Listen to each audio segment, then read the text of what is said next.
Olá, eu sou a Mariana, faço parte do grupo composto pelo Felipe Kenji, Henrique Barbosa e Tiago Araújo, e nós vamos hoje discutir brevemente sobre os pinípedes, uma superfamília representada pelas focas, leões marinhos e morsas.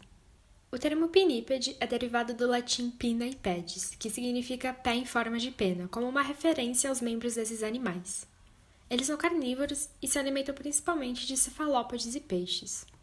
Os pinípedes são encontrados em regiões oceânicas de água fria que possuem algum tipo de substrato sólido, como terra e gelo, uma vez que esses locais são fundamentais para a reprodução e alimentação. Nessa apresentação, nós iremos passar sobre alguns principais tópicos do grupo, como taxonomia, anatomia, fisiologia, comportamento reprodutivo e cuidado parental, e por fim falaremos sobre ameaças e conservação. Em relação à taxonomia, o grupo é composto por 3 famílias: Phocidae, Otaridae e Odobenide.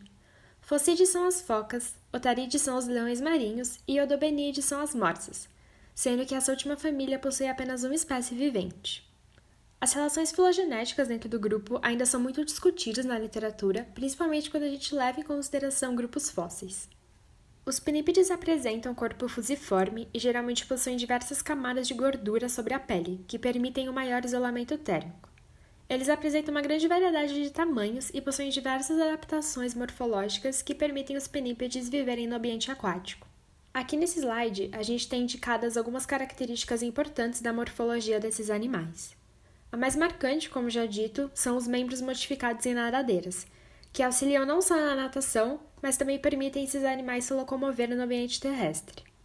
As vibriças, que são os prolongamentos de pelos queratinosos encontrados na região facial desses animais, são os principais órgãos do sistema tátil encontrado nos pinípedes.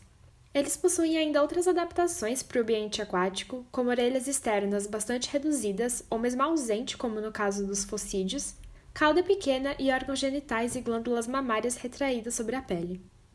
A locomoção dos pinípedes é um grande exemplo de como a anatomia de um animal pode estar ligada à sua fisiologia.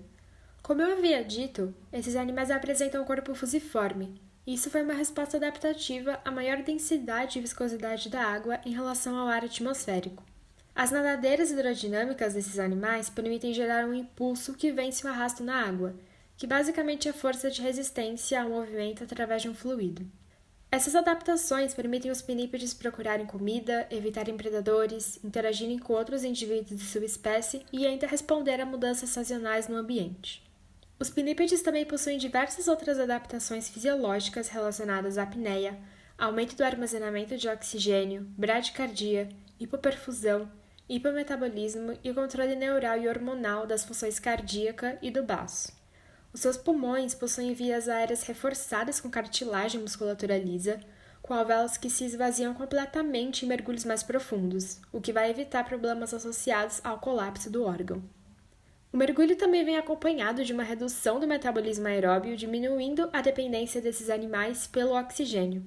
Os pinípedes possuem uma maior concentração de enzimas glicolíticas, principalmente a lactato desidrogenase, para poder tolerar uma maior quantidade de ácido lático. Os pinípedes são capazes de tolerar temperaturas frígidas em grandes profundidades no oceano e grandes quantidades de radiação térmica no ambiente terrestre. Algumas adaptações auxiliam esses animais a gerar e reter calor, como a presença de camadas espessas de gordura, pelagem densa, maiores tamanhos corporais, sistema de troca de calor por contracorrente a partir do sistema circulatório e mesmo maiores taxas metabólicas. No entanto, algumas dessas características dificultam a manutenção da temperatura corporal dos pinípedes quando em terra, especialmente durante climas quentes, visto que eles podem sofrer superaquecimento quando expostos à radiação solar direta. A camada de gordura presente nesses animais, embora essencial para a manutenção da temperatura no oceano, também impede a transferência de calor em solo. A perda de calor por evaporação é uma tática efetiva que é encontrada comumente nos otarídeos, que possuem glândulas sudoríparas bem desenvolvidas na pele, e em focídeos, embora essas glândulas nesses animais sejam pouco desenvolvidas. O grupo possui uma ampla diversidade em relação à reprodução. É normal observar em muitas espécies um comportamento poligínico, em que os machos são acompanhados de várias fêmeas formando haréns. Esse comportamento é característico de espécies que acasalam em terra, sendo que os machos costumam competir entre si por determinados grupos de fêmeas ou mesmo por outros recursos como o território. Durante o período reprodutivo, a vocalização apresenta também um papel muito importante na competição entre os machos e também na atração de parceiros sexuais. Como a gente consegue perceber na foto à direita, é observado também o dimorfismo sexual, em que o macho geralmente é maior do que a fêmea, além de apresentar caracteres específicos como probóscide alongada, caninos maiores e pele mais espessa na região do pescoço. A gestação dos pinípedes pode durar de 10 meses até 16 meses, e logo após o parto é formado um vínculo entre o recém-nascido e a sua mãe por meio de cheiros e vocalização. Acontece que ao redor das vibriças são encontradas glândulas que possuem um papel nessa comunicação química entre mãe e filhote. Existem algumas diferenças nos períodos de amamentação e forrageamento da mãe no mar em busca de alimento entre as 3 famílias, mas é possível generalizar que o cuidado materno está presente sim na superfamília. Em contrapartida, não há cuidado paterno nas espécies de pinípedes, sendo comum que o papel do macho seja inclusive negativo para a prole, podendo pisotear, raptar e violar os filhotes. Os pinípedes, assim como muitos outros animais, se encontram em um alto risco de extinção, sendo que é estimado que 1 a cada 3 espécies esteja ameaçada. Isso se deve principalmente ao impacto antrópico, como a poluição, seja por contaminantes químicos, lixo marinho ou até mesmo poluição sonora. Muitas espécies também se encontram ameaçadas de extinção devido à caça por conta de sua pele grossa. As mudanças climáticas, sem dúvida, são as maiores ameaças ao grupo.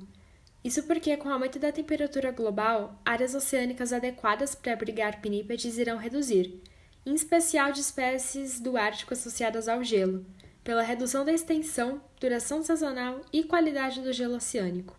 Por isso é fundamental o estabelecimento de diferentes medidas de conservação, como a criação de áreas protegidas e restrições à pesca, bem como tratados internacionais e convenções por parte de organizações intergovernamentais. Aqui estão algumas referências que a gente utilizou para a elaboração desse trabalho e nós agradecemos a sua atenção.